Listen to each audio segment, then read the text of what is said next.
আছে। সুদ এটা মারাত্মকভাবে হারাম, তাই তো? হ্যাঁ, এর ঔষধ কি? আল্লাহ তাআলা এর ঔষধ বলে দিচ্ছেন যে সুদ যারা খাবে তাদের অর্থ আস্তে আস্তে আস্তে আস্তে কমে যাবে, আর দান যারা করবে তাদের অর্থ আস্তে আস্তে আস্তে আস্তে বৃদ্ধি পাবে। তাহলে এটা হচ্ছে সুদ থেকে মানুষকে ফেরত আনার, সুদ নামক ব্যাধি থেকে মানুষকে দূরে সরিয়ে আনার এটা একটা ঔষধ। আল্লাহ এটা বোঝাতে চেয়েছে। আরো গরু গরু মানে করছে, বলছে আল্লাহ তাবিজ দিতে বলেছে। কি বলছি বুঝতে পারছেন না? এই তো ভণ্ডামি চলছে, সব ভণ্ডামি। এই দেখুন আল্লাহ তাআলা তারপরে কি বলছেন। তাহলে এতক্ষণ পর্যন্ত আপনাকে আমি বোঝালাম আল্লাহর হাতে আছে কি? সারা পৃথিবীর ক্ষমতা, বাদশাহী, তাই তো? তারপরে আল্লাহ কি বলছেন? ওয়া আলা কুল্লি শাইইন কাদির, আমি সমস্ত জিনিসের উপরে ক্ষমতাবান। আচ্ছা, এই ঈমানটা আছে আমাদের যে সমস্ত জিনিসের উপরে ক্ষমতাবান কে? কে? আল্লাহ। তবে এখানে আবার এক শ্রেণীর মানুষ তফসির করছে, তাদের তফসিরটা বলি তাহলে মজা লেগে যাবে। তারা বলছে যে আম গাছের একেবারে উপরের ডালে কি এমনিতে ওঠা যায়? তো কেন? বলছে ডাল ধরে ধরে তবে তো উপরে উঠতে হবে, আল্লাহকে এমনি ধরা যাবে না, কারোর মাধ্যমে তবে ধরতে হবে। বলছে কি বলছে না? হ্যাঁ বলছে হবে। তা আমি যদি ওই রকম গোদা বাংলাতেই বলি যে আম গাছে উঠবো না, আমি নারকেল গাছে উঠবো, ডাল ধরবো না। হ্যাঁ, যদি আমি এটা বলি যে আম গাছে ওঠার আমার দরকার নেই বাবা, আমি নারকেল গাছে উঠবো, তা ডাল ধরবো না আমি। হ্যাঁ, তা আমরা নারকেল গাছে ওঠা লোক, তোমরা আম গাছে ওঠা লোক, তোমাদের ডালের প্রয়োজন আছে।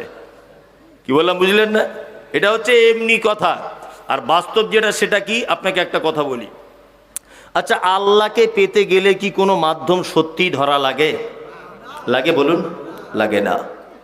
আপনাকে একটা যুক্তি সম্পূর্ণ কথা বলছি, খুব মনোযোগ সহকারে শুনবেন, দেখি আপনার ব্রেনে আমি ঢোকাতে পারছি কিনা।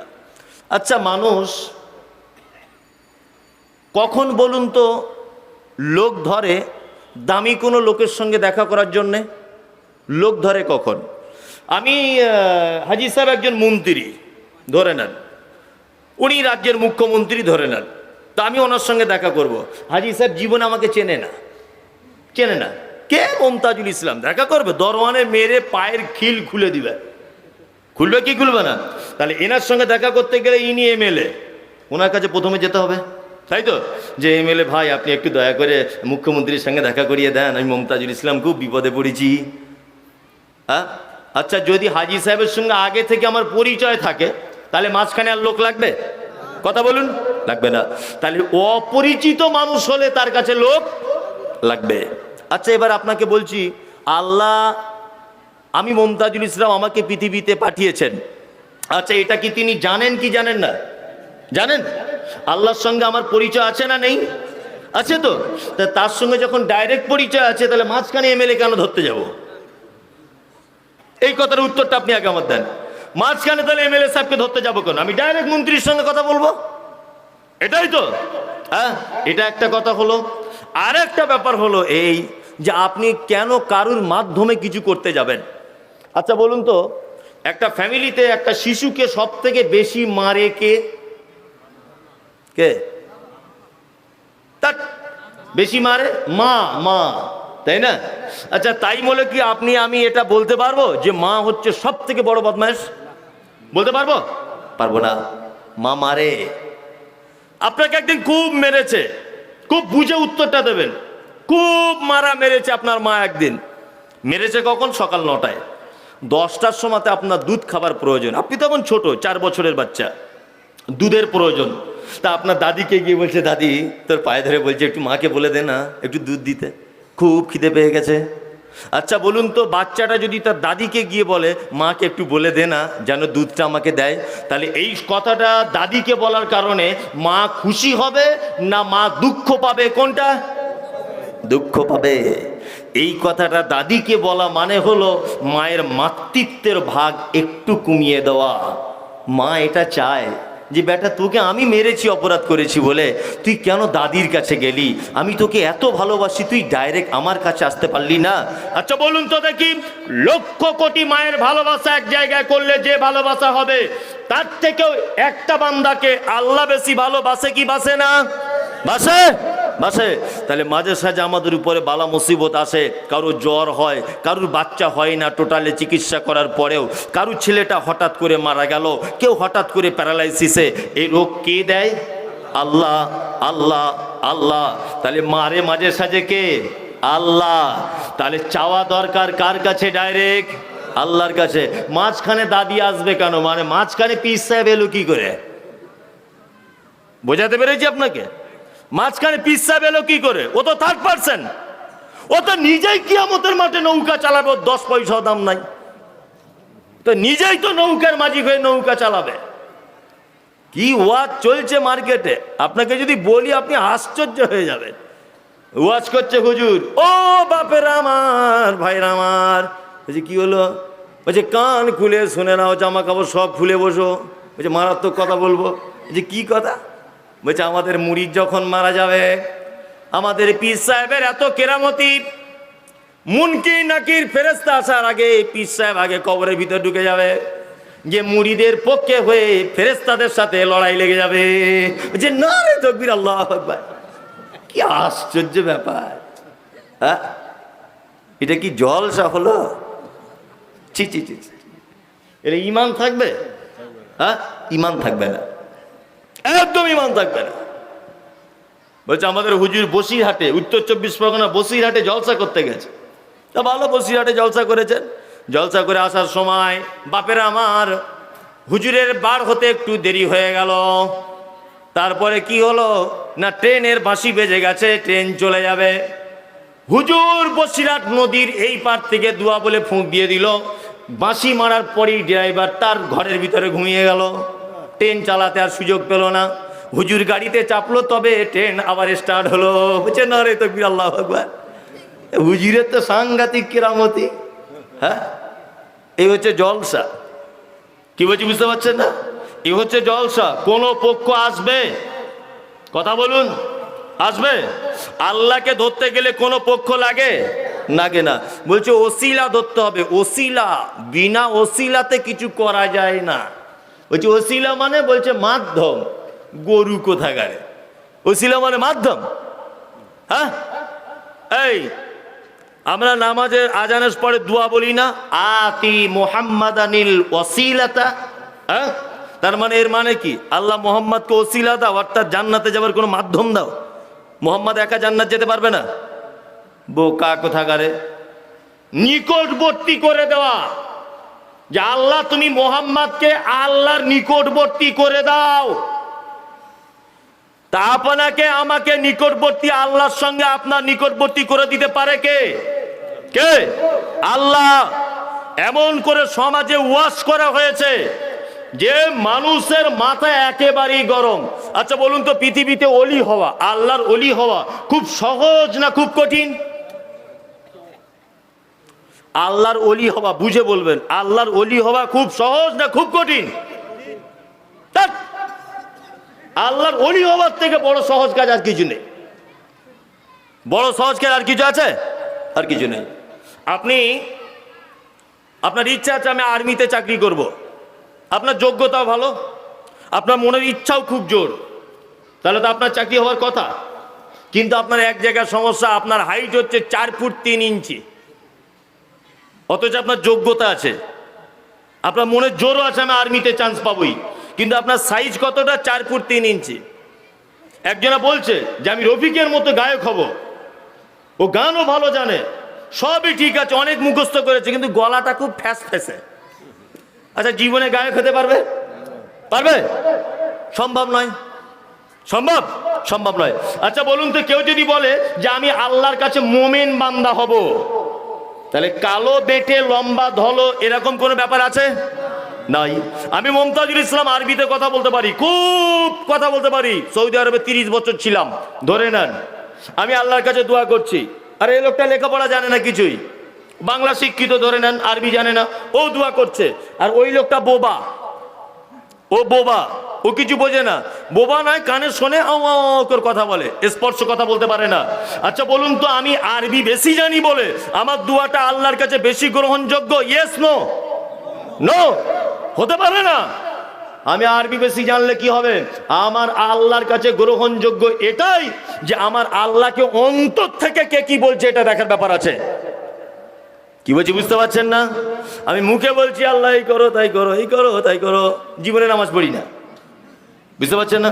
ও জেনারেল শিক্ষিত, ও দোয়া করছে আল্লাহ টাকা দাও টাকা দাও, শুধু জুম্মার দিনে পড়ে, কিন্তু ও 5 ওয়াক্ত নামাজ পড়ে, তাহাজ্জুদও পড়ে। ও কিন্তু ভাষাটা আল্লাহকে বলতে পারছে না যে আল্লাহ তুমি আমার একটা সুন্দর বউ দাও, এটাও বলতে পারছে না। বলুন তো 3 জন যদি আল্লাহর দরবারে হাত তুলি, কার দোয়া কবুল হওয়ার চান্স আছে? কার? ওর দোয়া কবুল হওয়ার চান্স আছে। আমরা আল্লাহর ওলি হওয়ার জন্য এটা ভেবেছি 30 বছর জঙ্গলে বাস করতে হবে,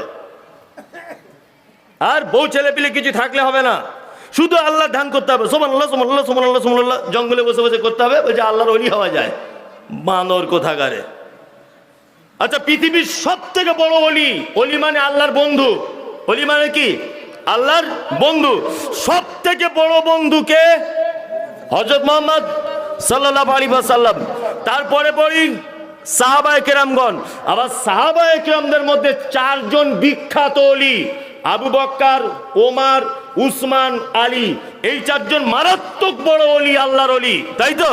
আপনি একটা হাদিস বার করুন তো দেখে। এই মুমতাজুল ইসলাম বলছি, আজকে কাওয়ামারিতে জবান কেটে দিয়ে চলে যাব। এখানে যত বড় বড় আলেম আছে, একজন আলেমকে দিয়ে প্রমাণ করান যে হযরত আবু বকর আল্লাহকে পাওয়ার জন্য, হযরত উসমান আল্লাহকে পাওয়ার জন্য, হযরতে আলী আল্লাহকে পাওয়ার জন্য, হযরতে উসমান আল্লাহকে পাওয়ার জন্য বউ ছেলে পিলে ত্যাগ করে দিয়ে 4-5 বছর জঙ্গলে রাত কাটিয়েছে।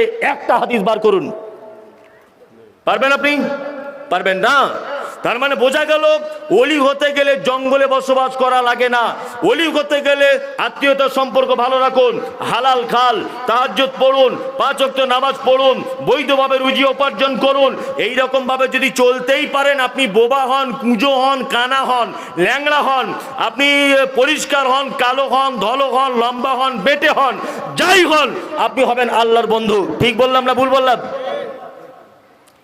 কিন্তু আমরা ওলিদের ব্যাখ্যা এত করি, একটা ওলিদের ব্যাখ্যা এমন করে করি, সেই ওলিদের ভণ্ডামির ব্যাখ্যা করতে গিয়ে আসল ওলি আবু বকর, ওমর, উসমানের নাম ভুলে গেছি। জিজ্ঞাসা করবেন একটা শ্রোতাকে, হুজুরদের একটা শ্রোতাকে, যে 10টা পীর সাহেবের নাম বলো তো, ও এক চান্সে বলে দিবে। কিন্তু যদি বলে আল্লাহর নবীর টোটালে 10টা সাহাবীর নাম বলো তো, ও জীবনে বলতে পারবে না। কারণ হুজুর তো জীবনে সাহাবীদের জীবনী বর্ণনা করে না। কি বলছি বুঝতে পারছেন না? হুজুর শুধু বাপদাদুদের ক্যাসেট, শুধুই বাপদাদুরা কি করেছে এই ক্যাসেট। আমি আশ্চর্য হয়ে যাই। আল্লাহ তাআলা কোরআন মাজিদে একটা কথা বলেছেন। কি বলেছেন? যে উলাইকা কাল আনআম বাল হুম আযাল উলাইকা হুমুল গাফিলুন। আরে মানুষ তো খারাপ, মানুষ তো নিকৃষ্ট, এত নিকৃষ্ট যে চতুষ্পদ প্রাণীর থেকেও নিকৃষ্ট। কে বলছেন এটা? আল্লাহ। মানুষ কুকুর, গরু, ছাগলের থেকেও নিকৃষ্ট। এই দেখুন, আপনাকে তার একটা প্রমাণ দিই। প্রমাণ কি? আমি মুমতাজুল ইসলাম হরিশ্চন্দ্রপুর রেল স্টেশনে দাঁড়িয়ে আছি, হাজি সাহেবও দাঁড়িয়ে আছেন, উনি ওই মাথাতে আছেন, আমি এই মাথাতে আছি। আমি একটা বিস্কুট খাচ্ছি আর 1 কাপ চা আমার হাতে। প্ল্যাটফর্মে অনেক কুকুর ঘোরে। আচ্ছা বলুন তো, হাজি সাহেব খালি হাতে দাঁড়িয়ে আছে আর আমার 1 কাপ চা হাতে, একটা বিস্কুট হাতে, কুকুরগুলো কোথায় এসে দাঁড়াবে? বিস্কুট খাচ্ছে যে তার কাছে। তার মানে কুকুর অবলা প্রাণী হলেও ও বোঝে যে মুমতাজুল ইসলামের কাছে গেলে কিছু পাওয়া যাবে। এর হাত খালি। আপনাকে কি দিয়ে বোঝাবো মানুষ কত বড় বদমায়েশ? হাজি আলী যাবেন, ফুরফুরা যাবেন, বিভিন্ন দরগায় যাবেন, দরগাতে যখন ঢুকবেন দেখবেন দরগার ঢোকার রাস্তাতে দেখবেন ফকিরেরা থালা নিয়ে বসে থাকে, থাকে না? থাকে। আর বাবু মানুষ, কোটি কোটি কোটি কোটি টাকার মালিক, এই লোকটা যাচ্ছে মাজারে যে মরা পীর সাহেব শুয়ে আছে তার কাছে চাইতে। আরে ফকির বুঝতে পেরেছে মরা মানুষের কাছে চাইলে পাওয়া যায় না। ফকির বুঝতে পেরেছে জীবিত মানুষের কাছে চাইতে হয়। ফকির যখন ভিক্ষা চায় তখন বলে লা ইলাহা ইল্লাল্লাহ, আল্লাহর রাস্তায় দুটো ভিক্ষা দাও, আল্লাহর রাস্তায় দুটো ভিক্ষা দাও, এ কথা বলে কি বলে না? যে আল্লাহর রাস্তায় ভিক্ষা দাও। ফকিরের ঈমান আছে, ও আল্লাহর নাম দিয়ে ভিক্ষা মানে। আর এ মানুষ এত শিক্ষিত বড় বেঈমান, এ মরা মানুষের কাছে মাথা নিচু করে বলে তুমি আমাকে কিছু দাও। তাহলে ফকির ব্যাপারটা বুঝতে পেরে গেল, ওর কাছে গেলে কিছু পাওয়া যায় না। আর এ শিক্ষিত গরু ব্যাপারটা বুঝতে পারলো না। তাহলে এ শিয়াল কুকুরের থেকে খারাপ কি খারাপ নয়? খারাপ কি খারাপ নয় বলুন? খারাপ। আল্লাহ সুবহানাহু ওয়া তাআলা পবিত্র কালামের মধ্যে বলছেন ওয়া আলা কুল্লি শাইইন কাদির, পৃথিবীর সমস্ত কিছুর ক্ষমতাকার। জোরে বলুন। হায়াত মাউতের মালিক কে? রুজি দেওয়ার মালিক আল্লাহ। আল্লাহ আল্লাহ, সমস্ত মালিক আল্লাহ। কি হলো? জি কি কি বলুন, আমি বলে দিচ্ছি বলুন। 500 টাকা 3 কিলো কাঁচা মাংস বিক্রি করছি। 500 টাকা 3 কিলো কাঁচা মাংস বিক্রি। কেউ নিবেন তো চলে যান। হ্যাঁ, যাই হোক, মনোযোগ এ করবেন না। যাই হোক, এবার এদিকে ফিরুন। সমস্ত কিছুর মালিক তাহলে কে? আল্লাহ। যা কিছু হয় কার থেকে হয়? আল্লাহ থেকে হয়। আল্লাহ তাআলা তারপরে বলছেন, কি বলছেন? আল্লাযী খালাকাল মাউতা ওয়াল হায়াতা লিয়াবলুয়াকুম আইয়ুকুম আহসানু আমালা ওয়া হুয়াল আজিজুল গফুর। আল্লাহ তাআলা বলছেন হায়াত আর মাউতকে আমি সৃষ্টি করেছি। হায়াত আর মাউতকে কে সৃষ্টি করেছেন? আল্লাহ। কিসের জন্য তৈরি করেছেন? আল্লাহ তাআলা বলছেন লিয়াবলুয়াকুম আইয়ুকুম আহসানু আমালা। তোমাদেরকে এই জন্য হায়াত আর মাউত আমি সৃষ্টি করেছি যে তোমাদেরকে জিজ্ঞাসা করা হবে তোমাদের মধ্যে থেকে সব থেকে ভালো আমল কে করেছো, সব থেকে ভালো আমল কে করেছে, এইটা জিজ্ঞাসা করার জন্যে তোমাকে পৃথিবীতে পাঠানো হয়েছে। আচ্ছা, আমরা সকলেই ভালো আমল করতে চাই কি চাই না? চাই তো। দুটো একটা যদি ভালো আমল বলে দিই মাঝখানে, ইনশাল্লাহ মানা যাবে? ইনশাল্লাহ ইনশাল্লাহ। এক, দু চারটে ভালো আমল বলে দিচ্ছি, আমল করার চেষ্টা করবেন। এক, রাদ্দুস সালাম। আল্লাহ নবী সাল্লাল্লাহু আলাইহি ওয়াসাল্লাম তিনি বলছেন যে একটা মুসলমান আর একটা মুসলমানের উপরে 6টা জিনিসের হক রাখে। কটা? 6টা। আর একটা হাদিসে আছে 5টা। তা আমি 6টারটা বলছি না, একটা ভারী হয়ে যাবে, ওই জন্য 5টারটাই বলছি। এক, রাদ্দুস সালাম। তোমাকে কেউ সালাম দিলে তুমি তার উত্তর দাও। সালাম দেওয়া সুন্নত, উত্তর দেওয়া ওয়াজিব, এটা জানা আছে সকলের। এখন সালাম দিলে নেকি কতটা? আল্লাহ নবী সাল্লাল্লাহু আলাইহি ওয়াসাল্লাম তিনি বলছেন আসসালামু আলাইকুম, এটা যদি কেউ বলে 10 নেকি, ওয়া রাহমাতুল্লাহি ওয়া বারাকাতুহু, আর যত শব্দ বাড়াবে প্রত্যেক শব্দতে 10টা করে নেকি বাড়িয়ে দেওয়া হবে। এটা একটা জিনিস জানা হয়ে গেল। আপনার ছেলে স্কুলে পড়ে, আমার কোনো আপত্তি নেই, ইংলিশ মিডিয়ামে পড়ে। আপনার ছেলে ইংলিশ মিডিয়ামে থেকে ইংরেজি ভালো জানে, good morning, good evening, good afternoon খুব ভালো বলতে পারে। আপনার ছেলে সারা দিনে যদি 100 বার good morning, good morning, good morning, good morning যদি করেই যদি যায়, আচ্ছা বলুন তো 10 পয়সা নেকি হবে বলে মনে হয়? হবে না।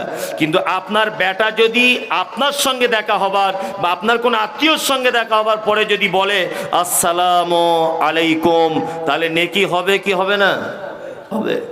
ইসলাম কত সুন্দর। আপনাকে একটা জিনিস বোঝাই, সালাম এমন একটা শব্দ, হযরত মুহাম্মদ সাল্লাল্লাহু আলাইহি ওয়াসাল্লাম তো মহাবৈজ্ঞানিক ছিলেন। মানে শব্দ একটা এমনভাবে তিনি চয়ন করেছেন যে আপনার দিমাগে যদি ঢোকে আপনি অবাক হয়ে যাবেন এই কথাটা শুনলে।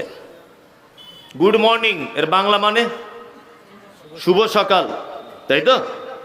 এই লোকের আব্বা মারা গেছে ধরে নেন বোঝানোর জন্য, এ আমার খুব ভালো বন্ধু। রাতের বেলায় এর আব্বা মারা গেছে ভোরবেলা, তাই সকালবেলা বাজারের সঙ্গে দেখা হলো, তা আমি ওকে বললাম গুড মর্নিং। যদি বলি তাহলে উনি কি ভাববেন? কোষে চর, তাই না? যে বিয়াদব কোথাকারে, আমার আব্বা মারা গেল তুই আজকে গুড মর্নিং গুড মর্নিং করছিস, এটা বলবে কি বলবে না? বলবে। তাহলে ওর জন্য এটা শুভ সকাল হলো? হলো না তো। এই দেখুন হযরত মুহাম্মদ সাল্লাল্লাহু আলাইহি ওয়াসাল্লামের কি শব্দ, আল্লাহ নবী সাল্লাল্লাহু আলাইহি ওয়াসাল্লাম বলেছেন, তুমি তোমার মুসলিম ভাইকে দেখলে বলো আসসালামু আলাইকুম। ওর আব্বা মারা যাক আর মা মারা যাক, ও রাগ করবে না মনের দিক দিয়ে শান্তি পাবে? কোনটা শান্তি পাবে? এর নাম ইসলাম, এর নাম ইসলাম। সালাম দেবেন, এক অপরকে দেখা হলে সালাম দেবেন। কতটা ডিফারেন্স হলে দেবেন? না একটা দেওয়ালের এদিক ওদিক হয়ে গেলে আবার বলবেন আসসালামু আলাইকুম ওয়া রাহমাতুল্লাহ। চলুন এবারে জেনে নেওয়া যাক ইসলামের ভিতরে যত মানুষ আছে, যত মানুষ তাহাজ্জুদ পড়নেওয়ালা, রোজা রাখনেওয়ালা, ইমাম সাহেব, সেক্রেটারি, কেসিয়ার, মুয়াজ্জিন, মোতাওয়াল্লি, দানি, যত রকমের কোয়ালিটির লোক আছে, আল্লাহর নবী সাল্লাল্লাহু আলাইহি সাল্লামকে জিজ্ঞাসা করা হচ্ছে, আল্লাহর নবী পৃথিবীতে সব থেকে উত্তম লোক কে? ইসলামের ভিতরে সব থেকে উত্তম কাজ আর উত্তম ব্যক্তি কে? বিশ্বনবী তিনি বললেন, ওই লোক হচ্ছে আল্লাহর নিকটে সব থেকে প্রিয় বান্দা। কে সে?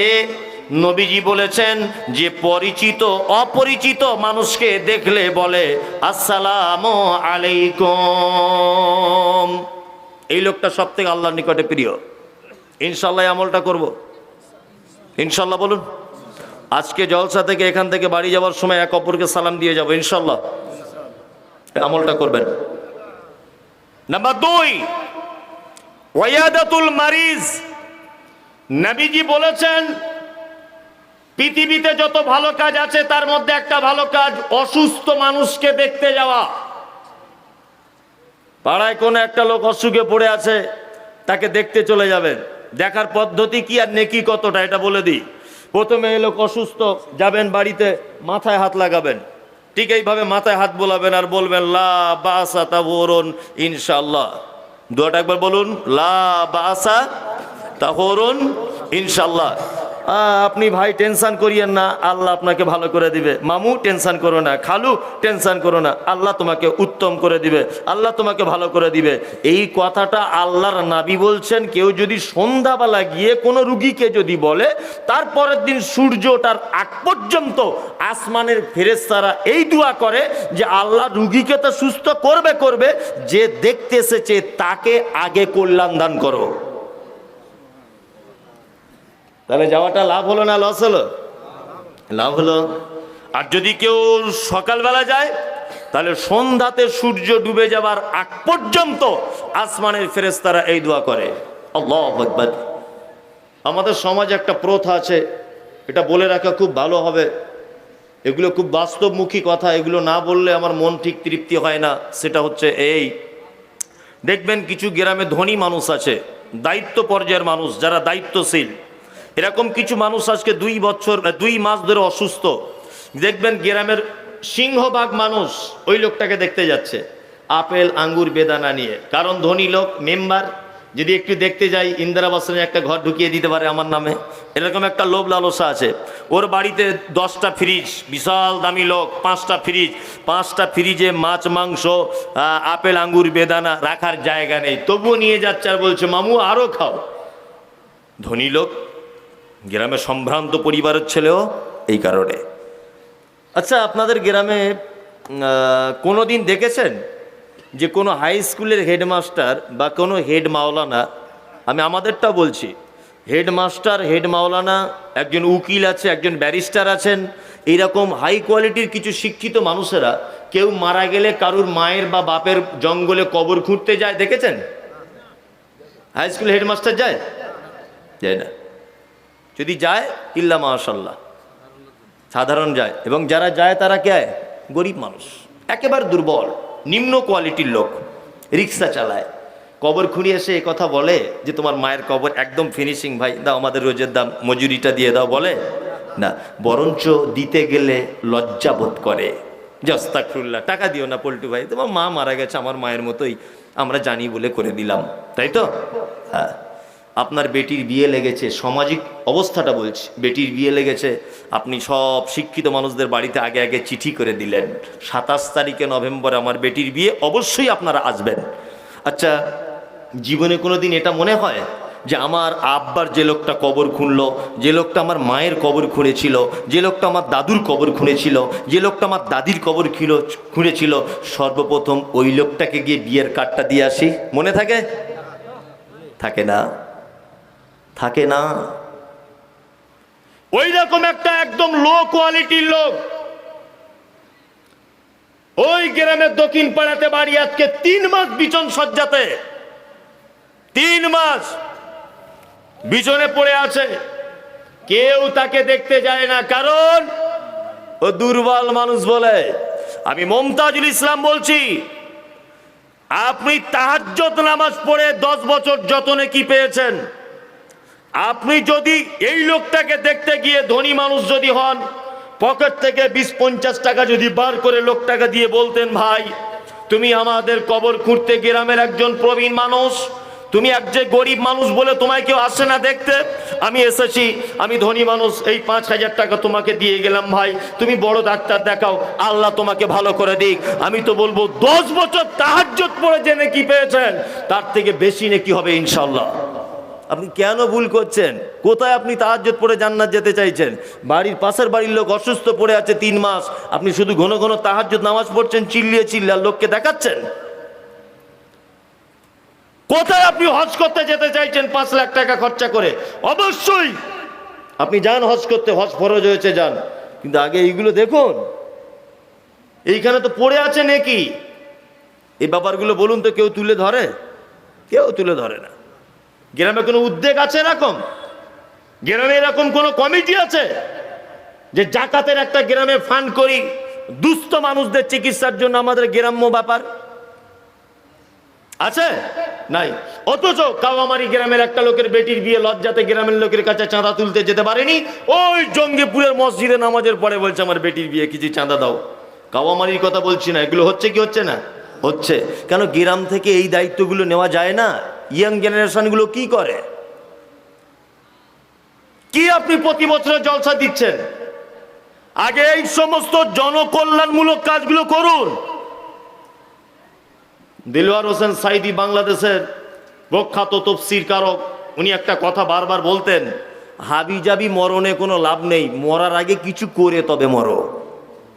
হাবিজাবি মরে লাভ নেই, কিছু এমন কিছু করুন সমাজের মানুষের জন্য, যে মানুষ আপনি মারা যাবার পরে আপনার কবরের সামনে গিয়ে যেন বলে সত্যি এই লোকটা সমাজে এই কাজের উদ্যোগ গ্রহণ করেছিল।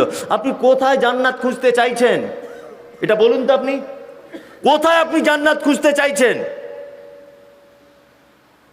অসুস্থ মানুষকে দেখতে যাবেন, তার জন্য দোয়া করবেন।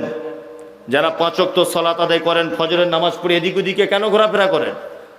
কেন চায়ের দোকানে এর কথা বলেন? একটা অসুস্থ মানুষকে দেখতে যেতে পারেন না? কিছু দিতে হবে না, মাথায় হাত বুলিয়ে এই দুয়াটা অন্তত বলে আসবেন। দুয়াটাও যদি নাই বা জানেন, এমনিতে বলবেন, আল্লাহ তোমাকে ভালো করে দিক ভাই, আল্লাহ তোমায় সুস্থ করে দিক, তুমি আবার আগের মতো মসজিদে ফেরত এসো, তুমি আবার আগের মতো টোটো চালাতে পারবে, তুমি আবার আগের মতো কোদাল নিয়ে মাঠে যেতে পারবে। এই দুয়াটা ইনশাল্লাহ আমলটা করব, ইনশাল্লাহ। অন্তত বলুন, মনটা ভালো হোক, ইনশাল্লাহ। সবাই করবেন, করবেন। নাম্বার 3, আল্লাহ নবী সাল্লাল্লাহু আলাইহি ওয়াসাল্লাম বলেছেন, ইত্তিবাউজ জানায়েজে, কেউ যদি মারা যায় তাহলে তুমি তার জানাজার সালাত আদায় করো। হাদিস এসেছে, জানাজার যদি শুধু কেউ নামাজটা পড়ে 1 কেরাত নেকি হবে। 1 কেরাত মানে হচ্ছে একটা উহুদ পাহাড়ের সমান ধরে নিতে পারেন নেকি হবে। আর যদি কেউ মাটিটাও দেয় তাহলে আল্লাহ নবী বলেছেন 2 কেরাত নেকি নিয়ে সে বাড়িতে চলে আসে। পড়তে যাবেন। নাম্বার 4, ওয়া ইজাবাতু দাওয়াতে, কেউ যদি দাওয়াত দেয় অবশ্যই গ্রহণ করবেন ইনশাল্লাহ। এটা তো ইনশাল্লাহ বলতে হবে, গরুর গোশতের ব্যাপার আছে, ইনশাল্লাহ না বললে হবে, তাই না? গোশতের ব্যাপার থাকলে মুসলমানকে ধরে রাখা যাবে না। ওই কিছু কিছু প্যান্ডেল আমি দেখি তো মাদ্রাসার জলসাগুলোতে, মনে হয় গেট ভেঙে ফেলছে, মনে হয় জীবনে খায় নাই, আর গরুর গোশত চোখে দেখে নেয় বাবার জন্মে। একটা ডিসিপ্লিন তো থাকে, একটা ভদ্রতা থাকে, তো একটা সিস্টেম থাকে। তো একদিন নাই বা খেলেন, কি অসুবিধা হলো? 1 ঘন্টা পরেই খেলেন, কি অসুবিধা হলো? ডেলিগেট গুলোতে আপনাদের এখানে দেখিনি, অন্যান্য জায়গাতে মানে প্যান্ডেল ভেঙে ফেলছিল। কি আশ্চর্য ব্যাপার! দাওয়াত অবশ্যই গ্রহণ করতে হবে, তবে এই ব্যাপারে দুটো একটা কথা বলে দেখছি, বৈধ দাওয়াত হলে তবেই, অবৈধ দাওয়াত গ্রহণ করবেন না। যদি বলছেন বৈধ আর অবৈধের ব্যাপারটা আবার কি, হ্যাঁ, বৈধ অবৈধর অনেক অনেক অনেক ব্যাপার আছে।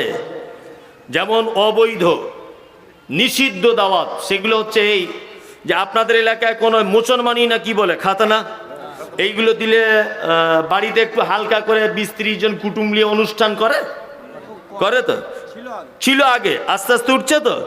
যদি এখনো কেউ এগুলো করে, যাওয়া থেকে দূরে থাকবেন। ইসলামে এর সঙ্গে কোনো সম্পর্ক নেই।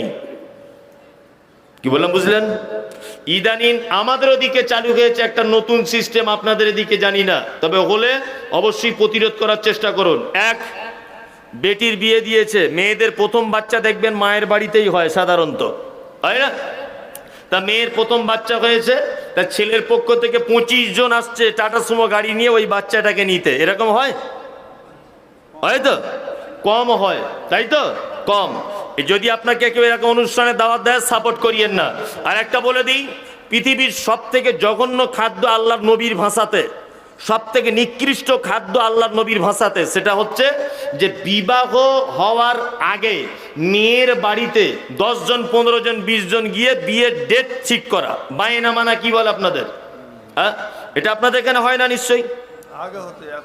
আচ্ছা, আগে হতো, এখন কমে গেছে। আলহামদুলিল্লাহ, আরো কমে যাক আজকের দিনের পর থেকে, আল্লাহ কবুল করুক, বলুন আমিন। এইসব দাওয়াত বাড়িতে কেউ দাওয়াত করলে যাওয়ার চেষ্টা করিয়েন না। এই জিনিসটা কমেছে, বিয়েতে টাকা পয়সা নেওয়া, এইসব ব্যাপার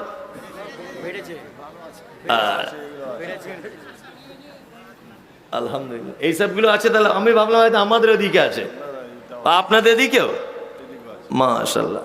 যাই হোক, এটাও একটা ব্যাপার। তবে এখন সমস্যা দুই পক্ষেরই, এক পক্ষের সমস্যা নয়।